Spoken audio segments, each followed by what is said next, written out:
ನೀವು ಯಾವತ್ತಾರು ಈ ಟೆಂಪಲ್ನ ನೋಡಿದ್ದೀರಾ? ಬನ್ನಿ ಹೋಗೋಣ. ನಾನು ಬೆಳಗ್ಗೆ ಎದ್ದು ರೆಡಿಯಾಗಿ ಮನೆಯಿಂದ ಹೊರಟು ಸೀದಾ ಬಸ್ ಹತ್ಕೊಂಡು ಬಂದಿದ್ದೆ ಮೆಜೆಸ್ಟಿಕ್ಗೆ. ಅಲ್ಲಿಂದ ಸೀದಾ ಬಂದಿದ್ದು ಮೆಟ್ರೋಯಿಂದ ಬಂದಿದ್ದೆ ಯಶವಂತಪುರ್ಗೆ. ಇಷ್ಟೆಲ್ಲ ಸರ್ಕಸ್ ಯಾಕಪ್ಪ ಅಂದರೆ ಹಾಸನ ಟ್ರೈನ್ ಹತ್ತೋಕೆ ಅಂತ. ಟ್ರೈನ್ ಹತ್ಕೊಂಡು ಹಾಸನೇನೋ ಬಂದಾಯಿತು. ನೆಕ್ಸ್ಟ್ ಏನು ಅಂತ ಹಾಗೆ ಮನೆ ಹತ್ರ ಬಂದು ಗಾಡಿ ಎತ್ಕೊಂಡು ಸೀದಾ ತಿಂಡಿ ಮಾಡೋಣ ಅಂತ ಬಂದೆ. ನೆಕ್ಸ್ಟ್ ನಾನು ಬಂದಿದ್ದೆ TVS ಶೋರೂಮ್ಗೆ. ವಿಷಯ ಏನಪ್ಪ ಅಂದರೆ ನನ್ನ ಪರಿಚಯಸ್ಥರ ಫ್ರೆಂಡ್ RTX ಬುಕ್ ಮಾಡಿದರು. ಸೊ ಗಾಡಿನ ಕ್ವಿಕ್ಕಾಗಿ ಬಾಡಿ ಲೈನ್ ಚೆಕ್ ಮಾಡಬೇಕಿತ್ತು. ಸೊ ಅದಕ್ಕೆ ಅಂತ ಬಂದಿದ್ದೆ.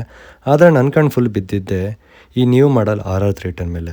ನನ್ನ ಗಾಡಿಗೂ ಇದಕ್ಕೂ ಏನೇನೆಲ್ಲ ಡಿಫ್ರೆನ್ಸ್ ಇದೆ ಅಂತ ಒಂದು ಸ್ವಲ್ಪ ಹೊತ್ತು ನೋಡಿದೆ. ನೆಕ್ಸ್ಟ್ ಅದೆಲ್ಲ ಮುಗಿಸ್ಕೊಂಡು ಫ್ಯೂಯಲ್ ಹಾಕ್ಸ್ಕೊಂಡು ಸೀದಾ ರೆಡಿಯಾಗಿ ಬಂದಿದ್ದೆ ನಾನು ನನ್ನ ಫ್ರೆಂಡ್ ಮನೆ ಹತ್ರ. ಕಾರಣ ಏನಪ್ಪ ಅಂದರೆ ಎಲ್ಲರೂ ಒಂದು ಶಾರ್ಟ್ ರೈಡ್ ಹೋಗೋಣ ಅಂತ ಒಂದು ಕ್ವಿಕ್ ಪ್ಲ್ಯಾನ್ ಮಾಡಿದರು.